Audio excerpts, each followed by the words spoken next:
بسم الله الرحمن الرحیم. مبحثی که همراهان درخواست کردن صحبت بکنم در مورد پولیپ ها هست.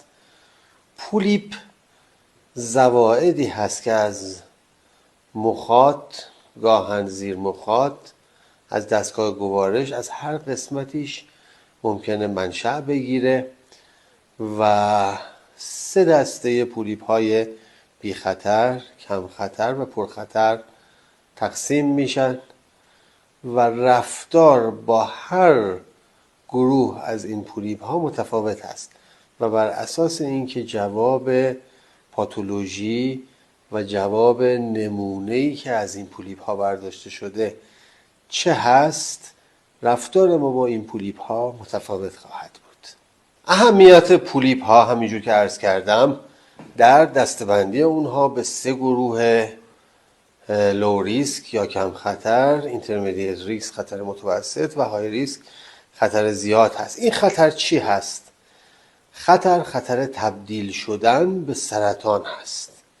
سرطان های دستگاه گوارش از یک سکونسی تبعیت میکنن، از یک نموداری تبعیت میکنن که نمودار پولیپ، ادنوماتوز، دیسپلیژیا، کانسر هست. یعنی پولیپ ها طی یک مرحله معمولاً، این که عرض میکنم معمولاً هست، بعضا هستن پولیپ هایی که بهشون پولیپ های اینتروال میگن، از این سکونس تبعیت نمی کنن، از این روند تبعیت نمی کنن. گاهن تومورهای دیگه هستن که از این روند تبعیت نمی کنن و این سکونس معمولاً حدود 2 تا 3 سال طول میکشه. یعنی اول پولیپ هست، بعد تبدیل میشه پولیپ با دیسپلازی، یعنی خطر متوسط، دیسپلازی شدید، خطر زیاد و کانسر یا سرطان.